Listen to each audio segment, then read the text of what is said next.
Well, hello everyone, and welcome to Race Week, where we will be reviewing Saturday at the Italian Grand Prix. And what an interesting day it was at Monza. It wasn't as farcical as a lot of people feared in qualifying, but it did have its moments, and we have quite an interesting starting grid tomorrow. So, let's talk about it.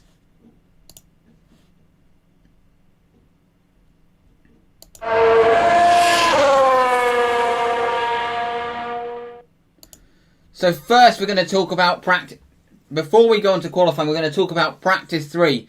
And going into qualifying, it was Valtteri Bottas who topped the session. Lewis Hamilton had a bit of a rough lap in the final practice session, but the likes of Sainz, Norris, Ricciardo, the Renault-powered cars, showing really good pace.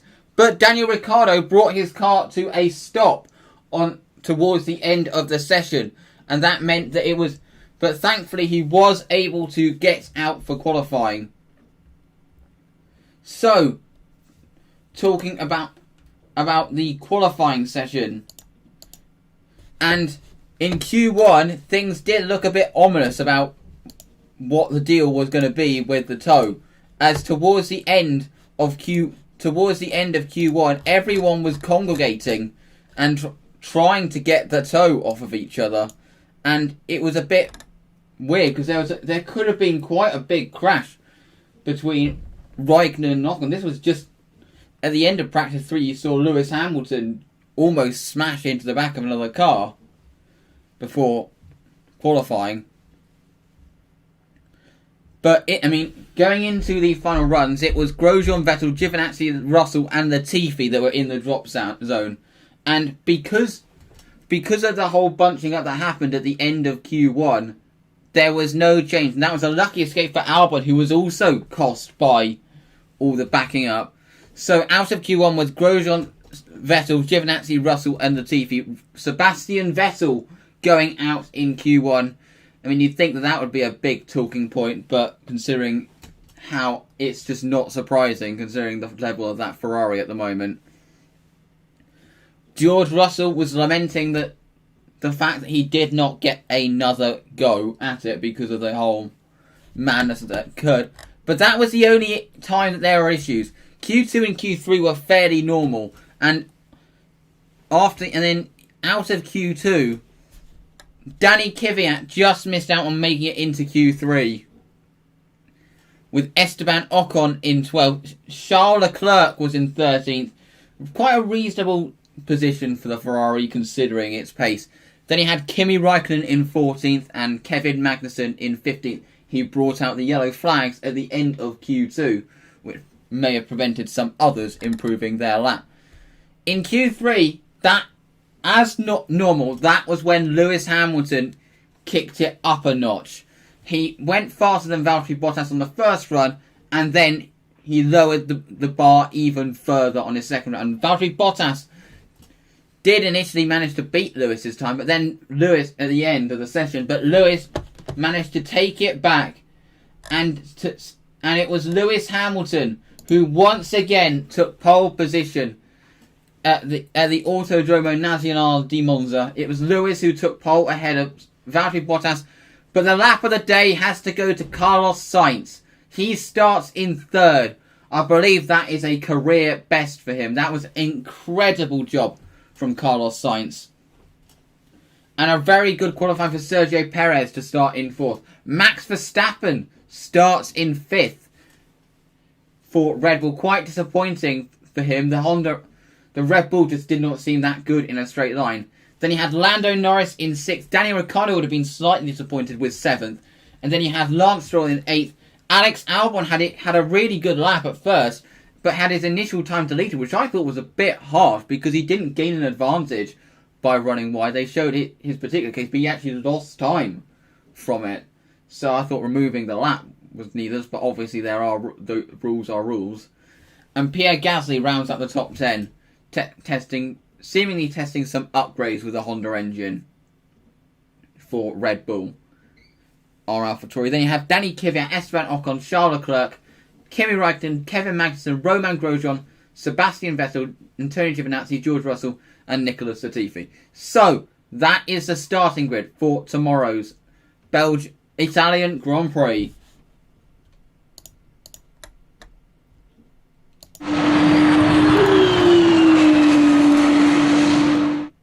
So, now let's talk about the Formula 2 race, which just finished a few moments ago. And off the start line, Callum Ilott, who had pole position, managed to hold the lead, but Mick Schumacher made a great start going into the first corner. He managed to jump from 6th to 2nd, whilst Yuki Tsunoda dropped down the order. And Mick Schumacher was kind of immediately on the attack as he was starting to put Ilott under pressure. Whilst he had a battle between Tsunoda and Lundgaard behind, with Tsunoda passing Lundgaard, but Lundgaard immediately coming back. And there was quite a messy moment where Giotto tried to get past them both in the whole melee, but ran out of space and went off the track. But Tsunoda did eventually manage to get back past Lundgaard after Lundgaard went across the chicane. Robert Schwartzman was one of the first to come in after his bad qualifying, and that did end up being the right decision because he did undercut quite a lot of cars to get up to quite firmly in the points. But it wasn't a good pit stop for Callum Ilott. He led pretty much the entire, apart from a slight threat from Schumacher, he was in quite a lot of command in the early stages. But he stalled his engine exiting the pits, and that cost him dearly. The mechanics eventually managed to get his car restarted, but he was right down the order. It was a good stop for Mick Schumacher, and he had the lead. Whilst Luca Giotto, who managed to make his soft tyres last longer than the rest, he managed to get past Yuki Tsunoda and was on a charge. But not as much of a charge as Callum Ilott. He was absolutely flying towards the end of the race. He first managed to pass Marcus Armstrong, and then he managed to pass Robert Schwartzman before he then passed Louis Delatrese. He couldn't quite manage to catch up to Tsunoda, and then Guan Yu Zhou on fresh softs managed to fight his way through the field, which did demote Ilott a place, and his pace kind of tailed off towards the end. But here you go, on the run-up to the Della Roggia, Luca Giotto battling it out with Christian Lundgaard for second. He manages to make the move stick, but it was Mick Schumacher who took the race victory ahead of Luca Giotto in second. Christian Lundgaard is in third, finished in third, ahead of Yuki Tsunoda. Guan Yu Zhou on that alternate strategy finished in fifth, ahead of Callum Ilott in sixth. Dan Ticktum on that alternate strategy finished in seventh, managing to pass Schwartzman and Delatrese in the closing lap, with Louis Delatrese taking reverse grid pole. Robert Schwartzman did a good drive of damage limitation in ninth, with Jehan Daruvala rounding out the top 10. Marcus Armstrong finished in 11th, ahead of Juri Vips in 12th. Vips surely has some points coming his way soon. Then you have PK Aitken, we barely saw anything of in the race. Then you have Matsushita and Drugovic, who had a bit of a ding-dong towards the end of the race. Not a lot of love lost between those two teammates after Belgium. Then you had Artem Markelov, Giuliano Alesi. Roy Nissany had a good early stage but dropped back towards the end. Then you had Marino Hisato, Guilherme Samaya, with Nikita Mazepin as the race's retirement. He was running well, but then he had some sort of a technical problem which forced him out of the race. But this championship has gotten more interesting. Robert Schwartzman leads the standings, but on countback, he is level on points with Callum Ilott. And to make it even more exciting, Mick Schumacher is now like 3 or 4 points behind. Is now only 3 points behind the leading pair, with Yuki Tsunoda 8 points behind Mick. It's getting very close up front. And there is so much at stake at the top of the table. You have the top three don't only have this title at stake, but they also have a potential seat at Alfa Romeo in Formula 1 at stake as well, and they're all fighting each other for it. This is why Formula 2 has been so exciting this year, that you've got so many F1 worthy drivers, and there is so much at stake for these young drivers.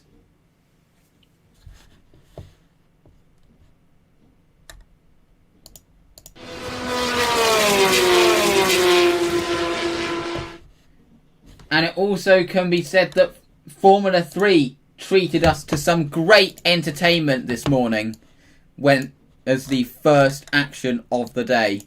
It was at the start of the race, you had Lawson and Nannini battling it out going into the first corner, but Lawson was forced to go over the curb, but he did manage to defend the lead. But Teo Porcher got a great start and was up to second. Managing here, you can see him passing Matteo Nannini for second, and then he managed to get past Liam Lawson to take the lead of the race. Teo Porcher, he looked in control of the race in the early stages. It was a great drive from him, has to be said. And then Logan Sargent was falling backwards, and he was in quite a ding-dong with his championship rival, Oscar Piastri, but this was for the back end of the points, so that there wasn't really much at stake at that point of the race. Here you can see Jake Hughes managing to get past Liam Lawson for second place, and then Liam Lawson and Matteo Nannini battling it out, but there was contact, and that damaged Nannini's suspension. And then you had Frederick Vesti was on the charge, managing to get past Liam Lawson, but there was a bit of controversy about this overtake as he went over the chicane, but the stewards said that he was forced over the chicane and he didn't have to give the place back. The safety car then was deployed after Sebastian Fernandez went into the gravel at the Ascari chicane, and Frederick Vesti was immediately on the attack on the restart, managing to get past Jake Hughes, whilst there was drama in the championship fight as Clement Novalak actually tapped Logan Sargent into a spin at the Della Rocha, which put Sargent towards the back of the field. He did recover, but was at the back of the field, and there was no chance of points. Oscar Piastri was progressing his way through the field, and he eventually managed to get his way up to the podium.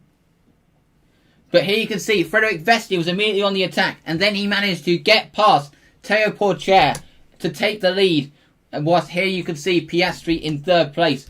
But it was Frederick Vesti who took the victory in race 1. Ahead of Teo Porcher in second. He held the lead for quite a long time, did Porcher, but eventually had to settle for second. Then you have Oscar Piastri in third, David Beckman in fourth, Jake Hughes in fifth, Liam Lawson in sixth, Lorim Zendelli in seventh. Then you have Bent Viscal, Enzo Fittipaldi, and Michael Belov rounds out the points in the Charoux. Roman Stanek finished in 11th ahead of Duan Hauger Novalak, who received a time penalty. Donna Das Peroni, it seems, received a time penalty for punting out Caelan Williams from the points. Then you have Chauvet, Schumacher, Smolia, Fleurs, Malvesiti, Deleda, Fraga, Williams, Sargent finished in 26th. Bashaw had a puncture early in the race, with Fernandez, Caldwell and Nannini as the race's retirements. So, looking at the driver's standings, and the championship has taken a big swing in Oscar Piastri's favour. He is now 8 points ahead, and with a favourable starting position tomorrow, while Sargent has to make his way through at the back. And in a 30-car grid, it's very difficult to make your way through, no matter how strong you are. So this championship has taken a big swing into Piastri's favour. Teo Porcher has now taken third in the standings, ahead of David Beckman in fourth, who's half a point ahead of Liam Lawson in fifth. Then you have Frederick Vesti in sixth, Loren Zendelli in seventh. Frederick Vesti is now in the fight for third in the standings. Zendelli is quite a way off that in seventh. Then you have Jake Hughes, Richard Bashaw and Alex Peroni rounding out the top 10. And we also have to say congratulations to Prima Racing. They have taken the Constructors' title once again, and since in this new Formula 3 era have proven to be the class of the field. They had less experience with this type of car when coming in last year, considering this car is very resemblant of the GP3 car which preceded it, which was not the F3 series or the third tier series that they were in. But they have grasped this car so well and have managed to take 2 titles on the trot and dethrone ART,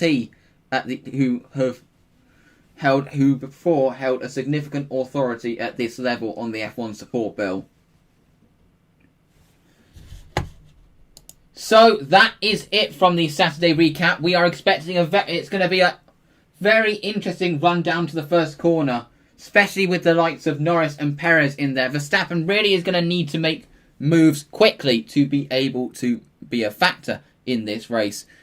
But whether he can will be interesting, because if he can't, he might find himself stuck behind those two cars with their strong straight line speed. And also, how good can the Renaults do from 7th and 12th on the grid with that straight line speed? We can expect them to progress up the order during the race. But you can't help but feel that Mercedes are the favourites. And it's going to take something to stop Lewis from taking a 90th win. So, thank you very much for watching. And hopefully we will have a more exciting race than we have done in the past few races tomorrow. Hopefully we will see an exciting race. And it will be an exciting race to look back on. We'll see you tomorrow. And I'd say around 6 o'clock for the Sunday recap. Goodbye.